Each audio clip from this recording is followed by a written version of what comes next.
그러면 김일용 부탁드리겠습니다.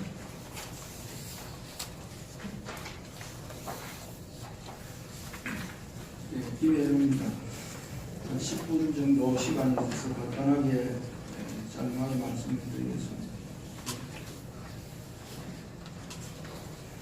제가 말씀드리고자 하는 것은 제가 국가를 공부하고 또 위협성에 대한 진단을 하기 위해서 우리 세미나가 되었기 때문에 위협한 문제를 좀 우선 짚겠습니다.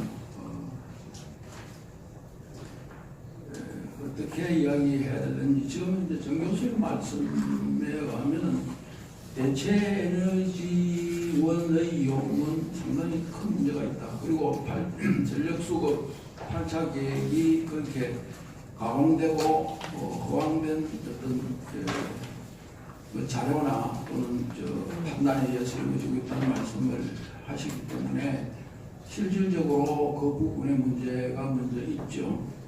지금 우리가 그 태양광 이렇게 얘기하는데 우리가 지금 폭발적으로 늘릴 수밖에 없는 이 전력 에너지를 언제 지금 태양광 깔아서 또는 풍력으로 감당할 수 있을 것인가 하는 것을 많은 전문가들이 지적하고 있습니다.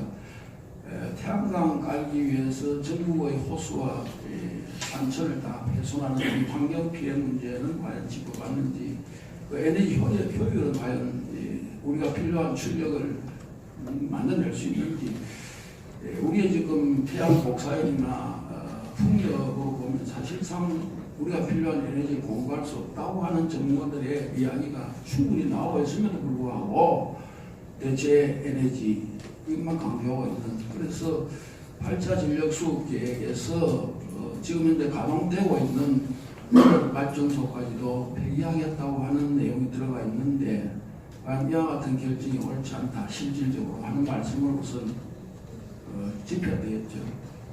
둘째는 법적인 문제입니다. 우리가 에너지 계획 문제는 아까 김길수 변호사님 말씀하신 대로 에너지 전력 수급 계획은 최상위 계획으로 있고 그 밑에 이제 전력 기본 계획들이 있는데 이 계획이라는 것 자체가 국민의 내재 국가에서 주요한 에너지 문제는 국회의 몫이죠. 그 국회가 어떻게 하느냐, 법을 통해서 해야 되겠죠.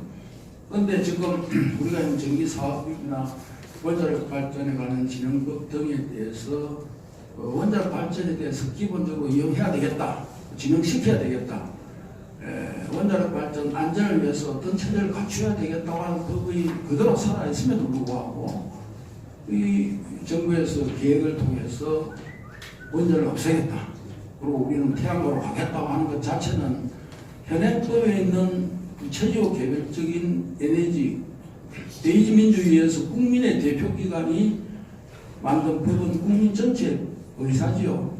그것에 전혀 배치되는 이러한 소위 대체 에너지 계획을 산다 하는 것은 법치주의라고 할 수 없다.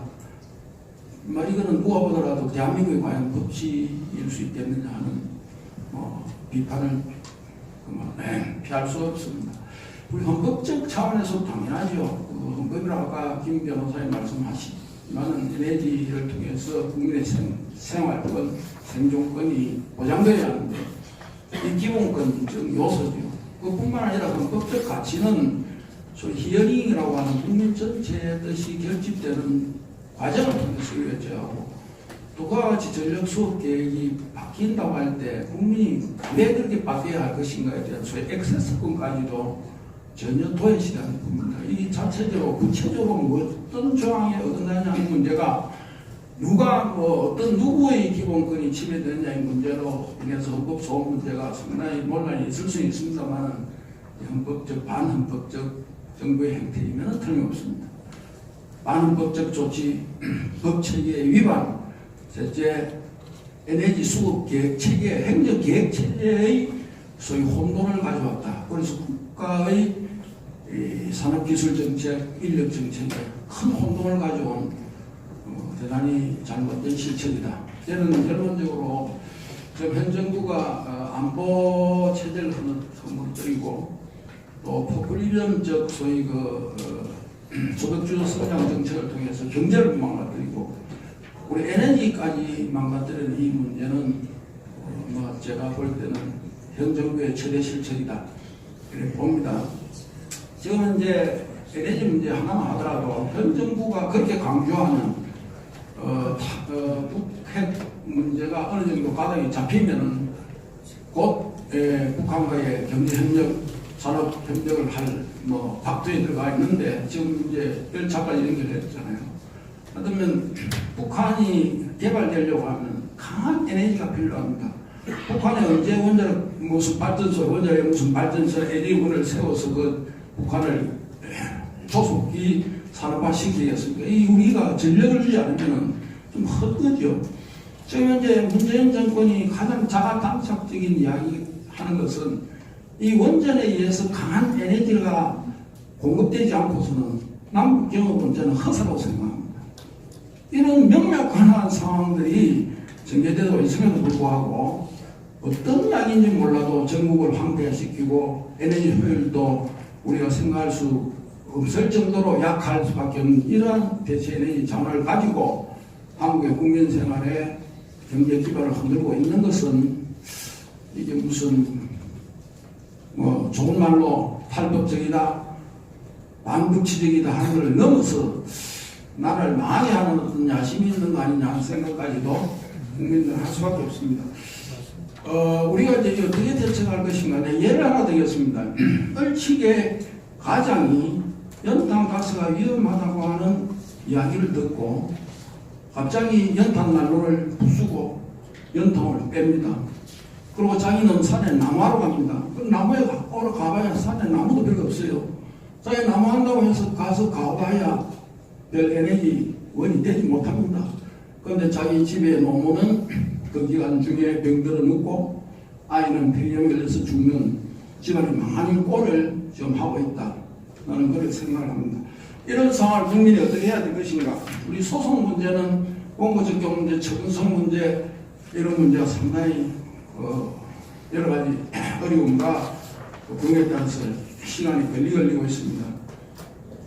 지금 전에 의원님 또 뭐 10만 성명 이렇게 하는데 10만 가지고 되겠습니까? 100만도 모자랍니다. 우리가 촛불에서 1000만이 나왔다는 이야기였는데 1000만을 덮을 수 있는 정도의 국민의 힘을 보여줘야 합니다. 지금 현 정부는 대의제 기구도 무시합니다. 여론 정치를 하고 있습니다. 직접민주주의, 대중민주주의에 매달리고 있습니다. 그렇다면 이걸 막기 위해서는 우리 대중이 나가야 합니다. 그래서 과거에 저 어릴 때만 하더라도 자유당 독재 정권을 타기 위해서 장충당 공원의 대규모 집회, 한강 백사장, 우리 연세 말씀하시잖아요. 왜 이러한 대규모 집회를 해서 이 세 가지 실정, 하나 안보 실정, 경제 실정, 에너지 실정을 왜 공부해서 국민 전체의 공분을 직결시키지 못하는가? 지금 현재 우리 그 한나라당 의원님도 와 계십니다만 현대국가는 정당국가, 우리 한국은 지금 보수 진보당 두대 정당인데 정당이 이 결집을 할 수밖에 없잖아요. 왜 태극기 노인들에게만 의존하느냐? 그래서 우리가 나도 뭐 어떤 면에서는 박근혜 대통령 정부의 책임이 한나라당에 상당히 있다 뭐 생각을 하고 있는데 이럴 때 우리 웰빙 정당이 되어서는 안 된다. 그래서 대규모 전국적인 정당 조직을 통해서 우리 백성들 다 동원해서 이 망조의 길로 들어가는 에너지 정책을 바로잡는 이 길에 지금 그게 난 유일한 대의라고. 소송도 사실 어려운 길이고 긴 길이고 이게 여기 앉아서 넥타이 매고 뭐 잘못합니다. 뭐 당신 잘못하면은 뭐 앞으로 당신도 어디에 갑니다. 이래가지고는 그 사람 꼼짝도 안 합니다. 그래서 우리가 대규모 동원 체제를 강화할 수 있는 정당, 우리가 한국당 이런 체제를 통해서 한강 백사장의 대규모 망국적 상황을 받는 이런 길들이 유일한 길 아닌가? 저는 그렇게 생각합니다. 대규모 서명운동도 이러한 일을 하지만은 대중민주주의의 힘을 기왕 간다면 그런 방향으로 하는 것이 유일한 대안 아닌가? 저는 그렇게 생각합니다. 제 말씀 마치겠습니다.